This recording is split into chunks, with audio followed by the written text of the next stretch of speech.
मध्ये एक वेगळा उत्साह नक्कीच आपल्याला पाहायला मिळत आहे। या आयोजनाच्या माध्यमातून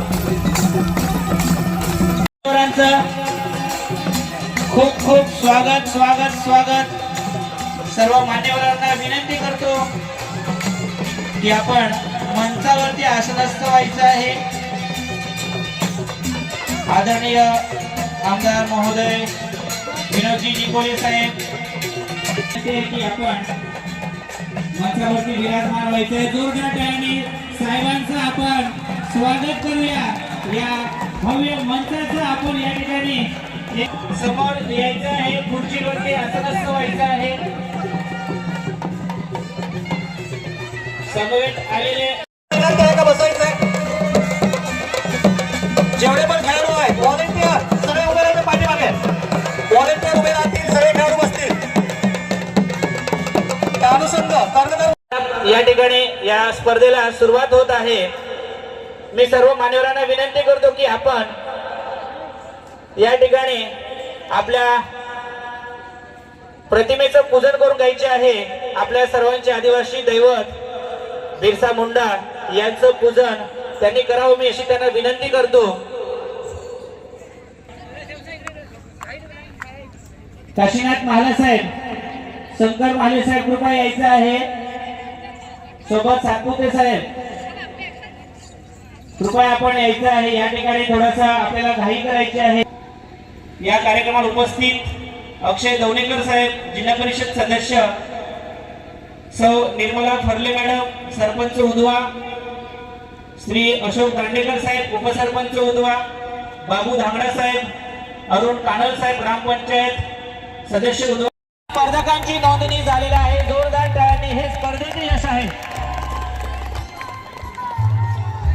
डहाणू आणि तलासरीचे सरपंच उदवा श्री अशोक दांडेकर साहेब, उपसरपंच पुरा साहेब, सर्व डॉक्टर अमित सातवी सर, डॉक्टर प्रसाद तरशे सर,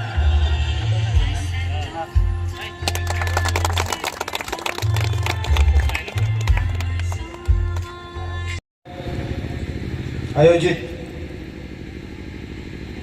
महोत्सव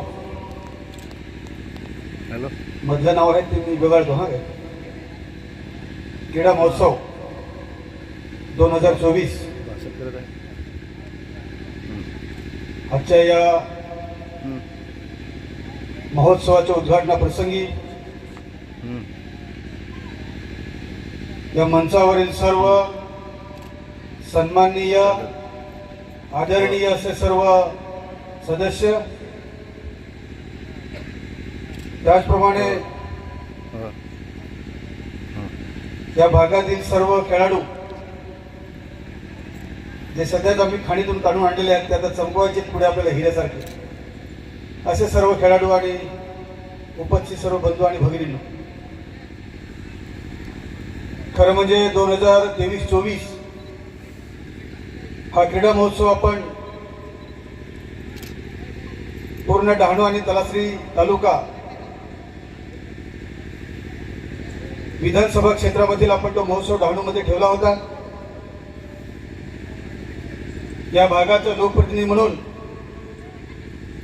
नेहमी शेतकरी असेल, कामगार असेल,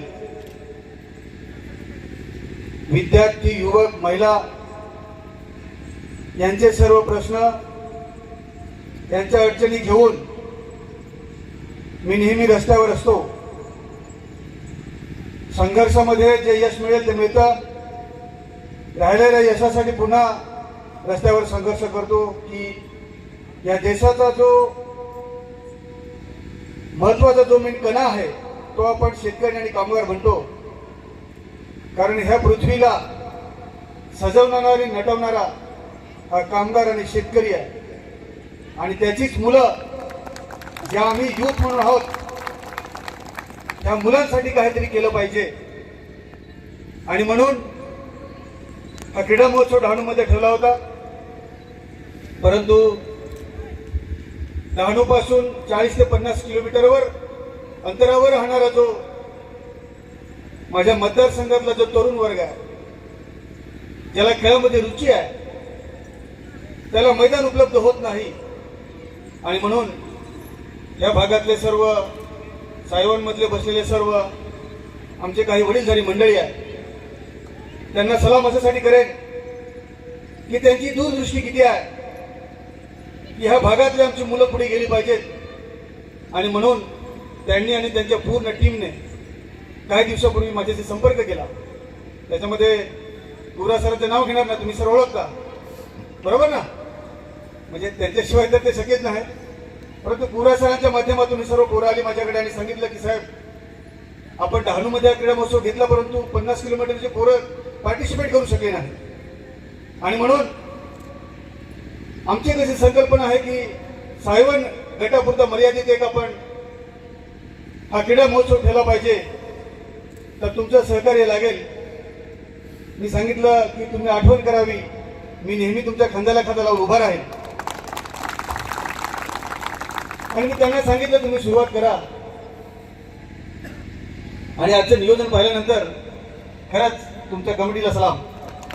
म्हणजे जबरदस्त त्यांनी येऊन नियोजन केलेलं आहे. कोसबाडला एका महत्वाच्या पदावर क्रीडा शिक्षक म्हणून काम करणारे गुरा सर 3-4 महिन्यापूर्वी मला भेटले आणि एक मॅरेथॉन आपण आयोजित केला पाहिजे अशा प्रकारची संकल्पना त्यांनी ठेवली. आणि त्याच्यानंतर जे आम्ही झेप घेतले ती कुठेही कमी पडता कामा नये अशा पद्धतीने आमचे नियोजन आहे. त्यांच्याशी चर्चा करत असताना त्यांनी मला सांगितलं, काय उदाहरणं दिली की जे पाड्यावरचे आमचे खेळ आहेत, जे आमचे मातीतले खेळ आहेत, ते सुद्धा आम्ही पुढे आणू इच्छितो, ते आणले पाहिजेत. कबड्डी हा आमचा मातीतला खेळ आहे, विटी दांडू आमच्या मातीतला खेळ आहे, लगोरी आहे, वेचकी आहे सर्व. त्या दिवशी तुम्ही मांडणार नाही, कलेक्टर साहेबांकडे होता आणि कलेक्टर साहेबांनी सांगितलं की ती मुलं म्हणे असे अचूक टिपतात, म्हणजे एवढं कौशल्य हा आपल्या ग्रामीण भागामध्ये आहे. आणि ह्या ग्रामीण भागातील मुलांचे जे सुप्त जे गुण आहेत ते आपण पुढे आणण्यासाठी आपण चालना देतोय. त्यांनी मला एक उदाहरण दिलं की विटी दांडूसाठी आपली टीम ही नेपाळला गेली आणि नेपाळला गेल्यानंतर आता खरं म्हणजे जेव्हा देशाची फाळणी झाली तेव्हा पाकिस्तान आणि हिंदुस्थान असे 2 भाग झाले भारत. परंतु पाकिस्तानला आम्ही पाकिस्तान नाव घेतलं का नेहमी आमचं दुश्मन असंच आपण त्याच नजरेने आपण बघतो. आता तसं मी बघत नाहीये, त्यातले काही असतील ठराविक लोक जी चुकीचे गोळी करत असतील. परंतु नेमका त्या पाकिस्तान आणि आपला भारत असा विटी दांडूचा खेळ सुरू झाला, म्हणजे सामना सुरू झाला आणि त्याच्यामध्ये आपण विजयी झालो, ही आपल्यासाठी फार मोठी गोष्ट आहे. आणि अशा प्रकारे आपण मुलांना जर प्रोत्साहन दिलं तर नक्कीच मुलं पुढे जातील. कबड्डी म्हणावे इतर. त्यानंतर त्यांनी एकच मला उदाहरण दिलं की जेव्हा आपण खेळामध्ये पार्टिसिपेट होतो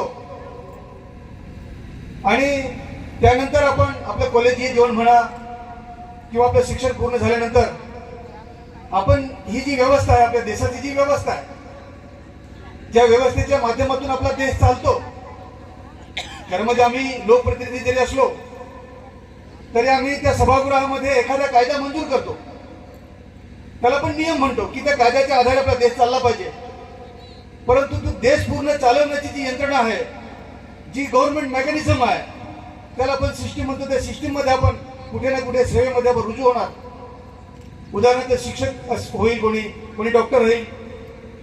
आपल्याला अभिमान आहे की माझ्या मतदारसंघात आपल्या समाजातील MPSC UPSC झालेले विद्यार्थी आहेत. मागे मी एका मुलाचा सत्कार केला होता आपले भगत म्हणून, आज मला वाटतं आले नसतील ते, त्यांना तुम्ही इन्व्हाइट करायला पाहिजे होतं. त्याचा सत्कार आपण तिथे घरी जाऊन केला, त्याने तो कार्यक्रम आयोजित केला होता. आता MPSC आणि UPSC जर एक्झाम पास व्हायचे असेल तर त्या एक्झामसाठी मी तर काय स्टडी केलं नाही, पण माझ्या माहितीप्रमाणे दिवसातून 10-12 तास तरी स्टडी करावा लागत असेल की नाही. म्हणजे कंटिन्यू 10-12 स्टडी आपल्याला करावाच लागेल, तर तो ध्येयापर्यंत जातो. ती मेहनत नितीन गावेतने घेतलेली आहे, आपल्या समोर उभा आहे आपला आदर्श, त्याच्याकडून काहीतरी आपण घेतलं पाहिजे. आणि अशा सिस्टीममध्ये जेव्हा आपण जाणार त्यावेळेस पुरा सरांनी मला उदाहरण दिलं की एक विद्यार्थी असा तो जॉबसाठी गेला आणि त्याला इंटरव्ह्यू मध्ये विचारलं